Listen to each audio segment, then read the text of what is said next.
ನಮಸ್ಕಾರ ಎಲ್ಲರಿಗೂ. ಎಲ್ಲರೂ ಹೇಗಿದ್ದೀರಾ? ಆರಾಮಿದ್ದೀರಾ ಅಂದ್ಕೊಂಡಿದ್ದೀನಿ. ನಾನು ಕೂಡ ಆರಾಮಿದ್ದೀನಿ. ನಾನು ನಿಮ್ಮ ಸರಸ್ವತಿ ಪ್ರಕಾಶ್. ಇವತ್ತಿನ ವ್ಲಾಗಲ್ಲಿ ನಾನು ಏನು ಮಾಡ್ತಾಯಿದ್ದೀನಪ್ಪ ಅಂತಂದರೆ, ಬೆಳಗ್ಗೆನೇ ನಾನು ಎಣ್ಗಾಯಿ ಮಾಡ್ತಾಯಿದ್ದೀನಿ. ಎಣ್ಗಾಯಿ ರೊಟ್ಟಿ ಮಾಡೋಣ ಅಂತ.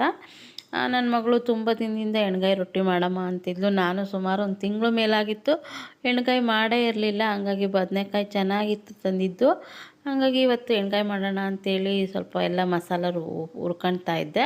ಸ್ವಲ್ಪ ಉದ್ದಿನಬೇಳೆ, ಕಡಲೆಬೇಳೆ, ಕೊತ್ತಂಬರಿ ಕಾಳು, ಸ್ವಲ್ಪ ಗೋಡಂಬಿ, ಸ್ವಲ್ಪ ಕಾಯಿ, ಈರುಳ್ಳಿ, ಟೊಮೊಟೊ, ಬೆಳ್ಳುಳ್ಳಿ ಇದು ಮಾಮೂಲಾಗಿ ಎಲ್ಲರೂ ಹಾಕಂಗೆ ನಾನು ಹಾಕ್ಬಿಟ್ಟು ಸ್ವಲ್ಪ ನಾನು ಚೂರು ಚಕ್ಕೆ, ಲವಂಗ, ಒಂದು ಏಲಕ್ಕಿ ಹಾಕ್ಬಿಟ್ಟು ನಾನು ಮಸಾಲ ಎಲ್ಲ ರುಬ್ಕೊಳಕ್ಕೆ ರೆಡಿ ಮಾಡ್ತಾಯಿದ್ದೆ. ನೋಡಿ, ಈ ಥರ ಮಸಾಲೆ ಎಲ್ಲ ರುಬ್ಕೊಳಕ್ಕೆಲ್ಲ ರೆಡಿ ಮಾಡ್ಕೊತಾ ಇದ್ದೀನಿ.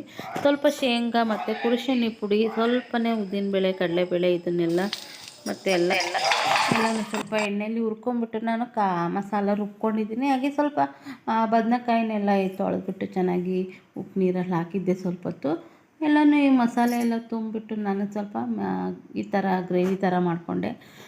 ತುಂಬ ಏನು ಡ್ರೈಯಾಗಿ ಮಾಡ್ಕೊಂಡಿಲ್ಲ ನಾನು. ನಂಗೆ ಸ್ವಲ್ಪ ಅನ್ನಕ್ಕೆ ಬೇಕಿತ್ತು, ಹಂಗಾಗಿ ಎಣ್ಗಾಯಿಗೆ ಅಕ್ಕಿ ರೊಟ್ಟಿ ಮಾಡ್ತಾಯಿದ್ದೆ. ಹಾಗೆ ಸ್ವಲ್ಪ ಕ್ಯಾಪ್ಸಿಕಮ್ ಕೂಡ ಇತ್ತು, ಅದರದ್ದು ಪಲ್ಯ ಮಾಡಿಬಿಡೋಣ ಅಂಥೇಳಿ ಪಲ್ಯ ಮಾಡ್ತಾಯಿದ್ದೆ. 2 ಪಲ್ಯ ಮಾಡಿಬಿಟ್ರೆ ಸರಿ ಹೋಗುತ್ತೆ ಅಂತ. ಅದಕ್ಕೇನಿಲ್ಲ, ನಾನು ಸ್ವಲ್ಪ ಗೋಡಂಬಿ ಪೇಸ್ಟ್ ಮಾಡಿಕೊಂಡೆ ಅಷ್ಟೇ. ಈರುಳ್ಳಿ, ಟೊಮೊಟೊ ಮತ್ತು ಸ್ವಲ್ಪನೇ ಚಿಲ್ಲಿ ಪೌಡ್ರು, ಗರಂ ಮಸಾಲ ಇಷ್ಟನ್ನು ಹಾಕ್ಬಿಟ್ಟು ರೊಟ್ಟಿ ಮಾಡ್ತಾಯಿದ್ದೀನಿ. 2 ಥರ ಪಲ್ಯ ಮಾಡಿಬಿಟ್ಟು ರೊಟ್ಟಿ ಮಾಡಿದೆ.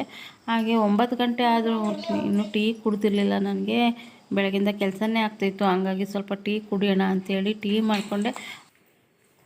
ನನ್ನ ಮಗಳಿಗೆ ಒಂದು ದಿನವೂ ಹೂ ತಪ್ಪಲ್ಲ. ರಜ್ಜಿ ಎಲ್ಲಿಂದನಾರು ಹೂ ತಂದು ಜೋಡಿಸಿರ್ತಾರೆ. ಇವತ್ತು ಕನಕಾಂಬ್ರ ಹೂ ತಂದಿದ್ದಾರೆ. ಎಷ್ಟು ಚೆನ್ನಾಗಿದೆ ನೋಡಿರಿ, ಫ್ರೆಶ್ ಆಗಿದ್ದಾವೆ. ನಮ್ಮ ತೋಟದಲ್ಲೇ ನಮ್ಮ ಮಾವರ ತೋಟದಲ್ಲಿ ಇರೋಂಥ ಹೂವು ಎಷ್ಟು ಚೆನ್ನಾಗಿದ್ದಾವೆ. ಡೈಲಿ ಹೂ ಮುಟ್ಕೊಂಡು ಹೋಗ್ತಾಳೆ ಸ್ಕೂಲಿಗೆ. ನಾವು ಆವಾಗೆಲ್ಲ ಹಿಂಗೆ ಸಣ್ಣರಿದ್ದಾಗ ಮುಟ್ಕೊಂಡು ಹೋಗ್ತಾಯಿದ್ವಿ. ಅದೆಲ್ಲ ನೋಡಿ, ಇವುಗಳದೆಲ್ಲ ನೋಡಿದರೆ ನಮ್ಮದು ಹಳೆ ನೆನಪೆಲ್ಲ ಬರುತ್ತೆ. ಎಷ್ಟು ಚಂದ ಅಲ್ವಾ? ಇದು ಮಧ್ಯಾಹ್ನದ ಬ್ಲಾಗ್. ಇದು ನಮ್ಮ ಮನೆಯವರು ಮೀನು ತಂದಿದ್ರು, ಇದು ಬಂಗಡೆ ಮೀನು. ಅದನ್ನು ನಮ್ಮ ಅತ್ತೆ ಎಲ್ಲ ಕ್ಲೀನ್ ಮಾಡಿಕೊಟ್ರು. ಸ್ವಲ್ಪನೇ ಸಾಂಬಾರು, 2 ಮೀನು ಹಾಕ್ಬಿಟ್ಟು ಸಾಂಬಾರು ಮಾಡಿದೆ. ಮತ್ತು ಇನ್ನು ಮಿಕ್ಕಿದ್ದಕ್ಕೆಲ್ಲ ನಾನು ಮಸಾಲೆ ಎಲ್ಲ ಹಚ್ಚಿಟ್ಟಿದೆ. ಮಧ್ಯಾಹ್ನಕ್ಕೆ ಸಾಂಬಾರು ಮಾಡಿ ಫ್ರೈ ಮಾಡೋಣ ಅಂತ. ಮಧ್ಯಾಹ್ನ ಎಲ್ಲ ಊಟ ಮಾಡೋಕ್ಕಾಗಲ್ಲ ಒಟ್ಟಿಗೆ ಎಲ್ಲರೂ. ಹಾಗಾಗಿ ನಾವು ಸಂಜೆನೇ ಎಲ್ಲ ಒಟ್ಟಿಗೆ ಕೂತು ಊಟ ಮಾಡ್ತಾಯಿದ್ದೀವಿ. ಫ್ರೈ ಮಾಡಿಬಿಟ್ಟು ಸ್ವಲ್ಪ ಸಾಂಬಾರು ಮಾಡಿದ್ದೆ ನಾನು, ನಮ್ಮ ಮನೆಯವರು, ನನ್ನ ಮಗಳು. ಗುರುವಾರದ ದಿನ ಎಲ್ಲ ಇದು ಮಾಡಿ ಖಾಲಿಯಾಗಿತ್ತು. ಎಲ್ಲ ತೊಳೆದು ನೀಟ್ ಮಾಡಿಕೊಂಡು ಮತ್ತು ಶುಕ್ರವಾರ ಪೂಜೆಗೆ ಎಲ್ಲ ರೆಡಿ ಮಾಡ್ಕೊಂಡು ಶುಕ್ರವಾರ ಸಂಜೆ ಲಾಗ್ ಶುರು ಮಾಡಿದ್ದೀನಿ. ಯಾಕಪ್ಪ ಅಂದರೆ ನಾನು ಬೆಳಗ್ಗೆಯಿಂದ ಸ್ವಲ್ಪ ಅಡಿಕೆ ಕೆಲಸ ಇತ್ತು, ನನಗೆ ಅಡಿಕೆ ಆರಿಸೋ ಕೆಲಸ ಇತ್ತು. ಹಾಗಾಗಿ ನಾನು ಬೆಳಗ್ಗೆಯಿಂದ ಸ್ನಾನ ಮಾಡಿರಲಿಲ್ಲ.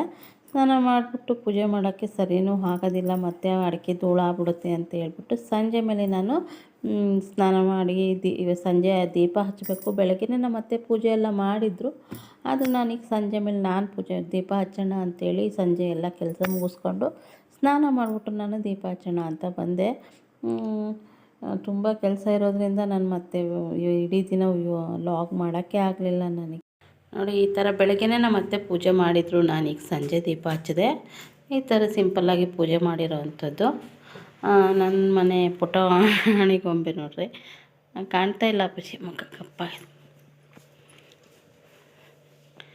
ಸ್ಕೂಲಿಂದ ಬಂದು ಇವಳು ಕೂಡ ಸ್ಕೂಲಿಂದ ಬಂದು ಮುಖ ತೊಳ್ಕೊಂಬಿಟ್ಟು ಸ್ವಲ್ಪ ತಿಂಡಿ ತಿಂದ್ಬಿಟ್ಟು ಈಗ ಓದ್ಕೊಳಕ್ಕೆ ರೆಡಿ ಆಗ್ತಾ ಇದ್ದಾಳೆ. ಮೇಲೆ ಬಂದೆ. ಮೇಲೆ ಪಾಟೆಲ್ಲ ಒಣಗಾಕಿದ್ರು. ಪಾಟನ್ನು ಕೂಡ ಮಡಚಬೇಕು. ಇಷ್ಟು ದಿನ ಅಡಿಕೆ ಎಲ್ಲ ಒಣಗಿಸಿದ್ವಲ್ಲ, ಆ ಪಾಟ್ ಇವೆಲ್ಲ ಈಗ ಚೆನ್ನಾಗಿ ಬಿಸಿಲಿಗೆ ಒಣಗಿಸಿ ಕಟ್ಟಿಟ್ಬಿಟ್ರೆ ಮತ್ತು ನಾವು ಮುಂದಿನ ವರ್ಷಕ್ಕೆ ಈ ಪಾಟ್ನೆಲ್ಲ ತೆಗಿಯೋದು. ಹಾಗಾಗಿ ಈಗ ಈ ಪಾಟ್ನ ಮಡಚಬೇಕು. ಮೇಲೆ ಬಂದೆ, ಸ್ವಲ್ಪ ಪಾಟೆಲ್ಲ ಮಡಿಸ್ಬೇಕು. ಪಾಟ್ ಮಡಿಸ್ಬಿಟ್ಟು ಇದು ಓಡಾಡೋಕ್ಕೆ ಪಾಟ್ ಅಡ್ಡ ಆಗುತ್ತೆ, ಹಂಗಾಗಿ ವಾಕ್ ಮಾಡೋಕ್ಕೆ ಪಾಟ್ ತೆಗಿಬೇಕು. ಪಾಟ್ ತೆಗೆದು ನೋಡಿ, ನಾವಿರೋವಂಥ ಊರಿನ ವಾತಾವರಣ ಇದು. ಮಲೆನಾಡು ನಾವಿರೋದು. ಇನ್ನೊಂದು ಸ್ವಲ್ಪ ಹೊತ್ತಿಗೆ ತುಂಬ ಚಳಿ ಬೀಳುತ್ತೆ. ಈಗ ಸಂಜೆ 6 ಗಂಟೆ, 5:45, 6 ಗಂಟೆ ಆಗಿದೆ ನೋಡಿ. ನಾವಿರೋ ಕಡೆ ಸುತ್ತ ತೋಟ, ಹೊಲ, ಮನೆ, ಕಾಡು. ನಾವು ಮಧ್ಯ ಕಾಡಲ್ಲಿದ್ದೀವಿ. ಕುವೆಂಪು ಯೂನಿವರ್ಸಿಟಿ ಕೇಳಿರ್ಬೋದು. ಲಕ್ಕೋಳಿ ಡ್ಯಾಮ್ ಇದೆಯಲ್ಲ ಅಲ್ಲೇ ನಾವಿರೋ ಅಂಥದ್ದು. ಮಧ್ಯೆ ಇದ್ದೀವಿ, ಕಾಡು ಮಧ್ಯ. ಸುತ್ತ ತೋಟಗಳಿದ್ದಾವೆ, ಮನೆಗಳಿದ್ದಾವೆ, ಹೊಲ ಗದ್ದೆ ಎಲ್ಲ ಇದ್ದಾವೆ. ಈ ಥರ ವಾತಾವರಣದಲ್ಲಿ ನಾವಿರೋದು ತುಂಬ ಚೆನ್ನಾಗಿ ಅನಿಸುತ್ತೆ. ಸಿಟಿ ಲೈಫ್ಗಿನ್ನ ಹಳ್ಳಿ ಲೈಫೇ ಚೆಂದ ಅಂತ ಅನಿಸುತ್ತೆ. ಯಾಕಂದರೆ ಯಾವಾಗಲೂ ಕೂಲಾಗಿರ್ತೀವಿ ನಾವು. ಸಿಟಿಲಿ ಬ್ಯುಸಿ ಲೈಫು, ಪೊಲ್ಯೂಷನ್ನು ತುಂಬ ಕಷ್ಟ. ಅಲ್ಲಿ ಅಡ್ಜಸ್ಟ್ ಆಗೋರಿಗೆ ಅಲ್ಲೇ ಇಷ್ಟ. ನಾವಿಲ್ಲೇ ಅಡ್ಜಸ್ಟ್ ಆಗಿರೋದ್ರಿಂದ ನಮಗೆ ಇದೇ ಅಭ್ಯಾಸ ಆಗ್ಬಿಟ್ಟಿದೆ. ಹಂಗಾಗಿ ನಮ್ಗೆ ಇದೇ ಇಷ್ಟ ಅನಿಸುತ್ತೆ. ಇವತ್ತಿನ ವಿಡಿಯೋ ಇಷ್ಟೇ ಸ್ನೇಹಿತರೆ. ಎಲ್ಲರಿಗೂ ಇಷ್ಟ ಆಗಿದ್ದರೆ ಲೈಕ್ ಮಾಡಿ, ಶೇರ್ ಮಾಡಿ, ತಪ್ಪದೆ ಸಬ್ಸ್ಕ್ರೈಬ್ ಮಾಡಿ. ಇದುವರೆಗೂ ನನ್ನ ಚಾನಲ್ನ ಯಾರು ನೋಡಿ ಸಬ್ಸ್ಕ್ರೈಬ್ ಮಾಡ್ತಾ ಇಲ್ವೋ ಖಂಡಿತವಾಗ್ಲೂ ಸಬ್ಸ್ಕ್ರೈಬ್ ಮಾಡಿ. ಹೀಗೆ ಯಾವಾಗೂ ಸಪೋರ್ಟ್ ಮಾಡ್ತಾಯಿರಿ. Thank you for watching.